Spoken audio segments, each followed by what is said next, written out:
What happens to a horse when it stops racing? While some go on to eventing and pleasure riding, for others the outlook can be bleak. In Britain, however, a new idea is taking hold: to retrain retired racehorses into therapy horses. Racehorses, when they finish their racing careers, and they can finish as young as sort of 3 or 4 years old, they really don't want to be just standing around in fields for the next 20, 30 years. And they're so versatile that I really believe there's a job for 99% of them. Scientists are working with charity Racing to Relate to develop an evidence-based standard for selecting and training horses as they transition from life on the racecourse to equine-assisted therapy. This guy is called Bowman Green. He's only 4 years old, so he's a definite classic of who needs to find a new home.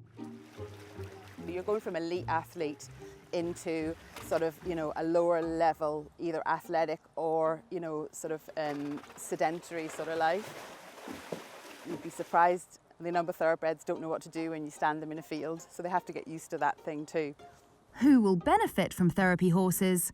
Veterans, disabled children, as well as those struggling with mental health issues. I think there's almost a sixth sense with the horse. People needing therapy, whether that's mental health or physical disabilities, there seems to be sort of something that gels between a horse and a human.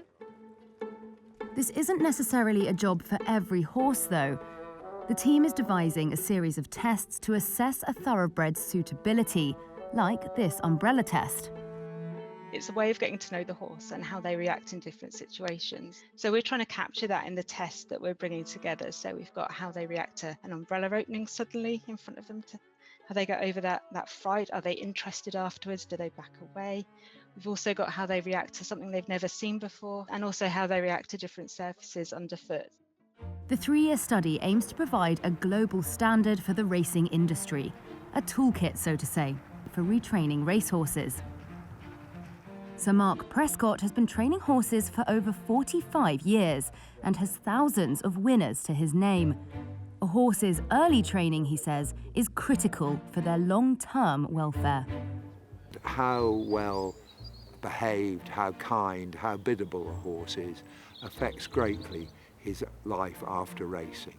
And the greatest gift that any of us trainers can give a horse is to break him in properly.